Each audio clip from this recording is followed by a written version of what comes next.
उद्या विरोधी पक्षांचे नेते केंद्रीय निवडणूक आयोगावर मोर्चा काढणार आहेत।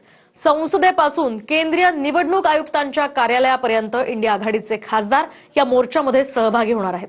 इंडिया आघाडीच्या या मोर्चावर सत्ताधाऱ्यांनी मात्र टीका केली आहे। पाहुयात एक रिपोर्ट।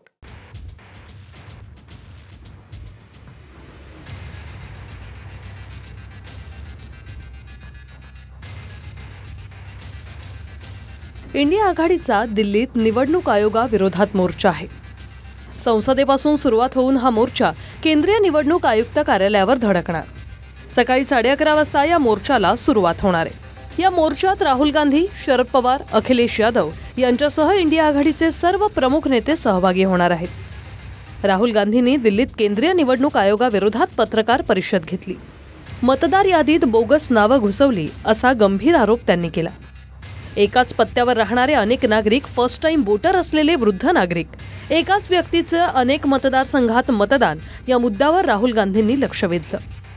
आदित्य श्रीवास्तव जी हैं, इनका नाम महाराष्ट्र में है, कर्नाटक में है, उत्तर प्रदेश लखनऊ में है और कर्नाटक बेंगलोर अर्बन में 1 करोड़ नए वोटर विधानसभा में वोट करते हैं। हस्बैंड्स नेम इनका नीचे जाइए, टिक्का कुमारी आचार्य, नेम YTDR, किसी ने ऐसे ही टाइप कर दिया है YTDR।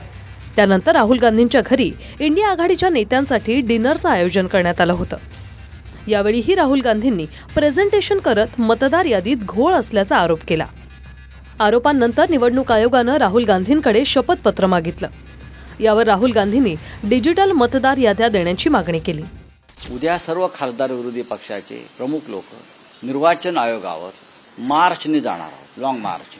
कारण निवडणूक आयोग ज्या पद्धतीचे घोटाळे करत आहे आणि घोटाळेबाजांना संरक्षण देत आहे, राहुल गांधींनी इतका मोठा भ्रष्टाचार निवडणूक आयोगाचा आणि भाजपच्या बाहेर काढल्यावर सुद्धा आमचा निर्वाचन आयोग राहुल गांधीला सांगते की तुम्ही प्रतिज्ञापत्र द्या, तुम्ही ॲफिडेव्हिट द्या, तुम्ही शपथपत्र द्या।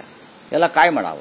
आताही हे त्या ठिकाणी सातत्याने महाराष्ट्राच्या निवडणुकीवर बोलतायत, इकडे बोलतायत, तिकडे बोलतायत, पण इलेक्शन कमिशनला फेस करायला तयार नाही आहेत। इलेक्शन कमिशन त्यांना पत्र देते आहे, नोटीस देते आहे, बोलवते आहे, जाहीर निमंत्रण देते आहे, तिथे हे बोलत नाही। कारण मी यापूर्वीच सांगितलं, शूट अँड स्कूट, गोळा दागा आणि पळून जा, ही रणनीती यांची आहे। राहुल गांधीवर मी कालच बोललेलो आहे, खोटं बोला, रेटून बोला चालू आहे राहुल गांधीचं। मी काँग्रेस पार्टीच्या नेत्याला आवाहन करतो, आम्ही यावेळी ज्या निवडणुका जिंकणार आहे 51% वर मतांनी जिंकणार आहे। आता मतदारी दुरुस्त करून घ्या ना, आहे ऑब्जेक्शन, आता वेळ आहे, ऑब्जेक्शन घ्यायला वेळ आहे, का घेत नाही ऑब्जेक्शन तुम्ही? जे पुरावे राहुल गांधीजींनी दिले ते बघितल्यानंतर महाराष्ट्र काय अख्ख्या देशामध्ये कानाकोपऱ्यात असणाऱ्या सामान्य लोकांना नक्की वाटायला लागलेलं आहे। आधी त्यांना शंका होती, पण पुरावे दिल्यानंतर त्यांना नक्की पटलं आहे की जे EVM मशीन होत्या त्या कुठं ना कुठेतरी मॅनेज केल्या गेल्या। आम्ही विचारतो इलेक्शन कमिशनला, उत्तर मात्र भाजपचे नेते मुख्यमंत्री देतात। तर आम्ही म्हणायचं का की इलेक्शन कमिशन हे भाजपचा एक विभाग आहे? मला वाटतं ही नौटंकी आहे। आपण बघाल का हा रडीचा डाव काँग्रेस किंवा महाविकास आघाडी खेळताना दिसते। निवडणूक आयोगानं राहुल गांधींना अनेकदा बोलावलं गेले नाहीत, तपशीलवार उत्तर त्या ठिकाणी दिलं, आणि तुम्ही प्रेझेंटेशन देण्यापेक्षा जाऊन तिथं अथॉरिटींकडे बसा ना। खरं म्हणजे राहुल गांधीमध्ये जर हिंमत असेल तर निवडणूक आयोगानं जे आव्हान त्यांना केलेलं आहे की तुम्ही ॲफिडेव्हिट द्या आणि तुमचे पुरावे द्या, आम्ही त्याचा सोक्षमोक्ष लावू। पण ज्या अर्थी राहुल गांधी ॲफिडेव्हिट द्यायला घाबरलेत किंवा त्या ठिकाणी ते ॲफिडेव्हिट देऊ शकत नाही, याचा अर्थ त्यांचे सगळे आरोप हे तथ्यहीन आहेत आणि खोटे आहेत। मोर्चाआधी विजय वडेट्टीवारांनी नितीन गडकरींचा एक व्हिडिओ ट्विट केला।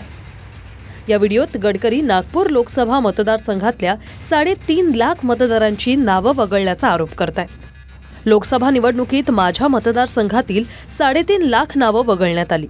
विशेष म्हणजे जी नावं वगळण्यात आली त्यात नातेवाईक होते, माझ्या भाच्याचं नावही वगळण्यात आलं होतं, असं गडकरी म्हणाले। गडकरींचा हा व्हिडिओ ट्विट करत वडेट्टीवारांनी सत्ताधाऱ्यांवरच आरोप केले आहेत।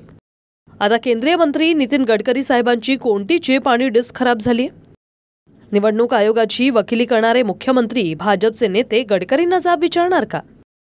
मतचोरी होते, मतदार यादीत घोळ केले जातात, याचा पुरावा आता केंद्रीय मंत्री नितीन गडकरी यांनी दिला। केंद्रीय मंत्री नितीन गडकरी यांच्या जवळच्या लोकांची मतं जर मतदार यादीतून गायब होत असतील तर इतरांचं काय? कुठे मतदार वाढवून दाखवले जात आहेत तर कुठे मतदार गायब केले जात आहेत. मत चोरीचा याहून मोठा पुरावा काय? केंद्रीय मंत्री नितीन गडकरी यांच्याकडे निवडणूक आयोग आता प्रतिज्ञापत्र मागणार का? अजून पुरावे मागणार की माफी मागणार? असं ट्विट वडेट्टीवारांनी केलंय. आम्ही त्यावेळेस या सगळ्या पक्षांना म्हणालो होतो की आपण सगळेजण मिळून कोर्टामध्ये जाऊ आणि फ्री अँड फेअर इलेक्शन झालेलं नाही आणि म्हणून हे सर्व रद्द करावं. त्यावेळेस कोणीच आमच्या समोर त्या ठिकाणी आलं नाही.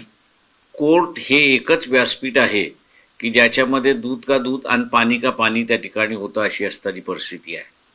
दुर्दैवाने ती त्यावेळेस गेले नाहीत आणि आता फक्त असणारा बोंबलत बसतात आहेत अशी असणारी परिस्थिती आहे. दिल्लीतल्या मोर्चात राहुल गांधी आणि इंडिया आघाडीचे नेते निवडणूक आयुक्तांना भेटून त्यांचे आक्षेप नोंदवण्याची शक्यता आहे. या आक्षेपांवर निवडणूक आयोग काय उत्तर देणार हे पाहणं महत्त्वाचं असणार आहे. Bureau report, TV9 Marathi.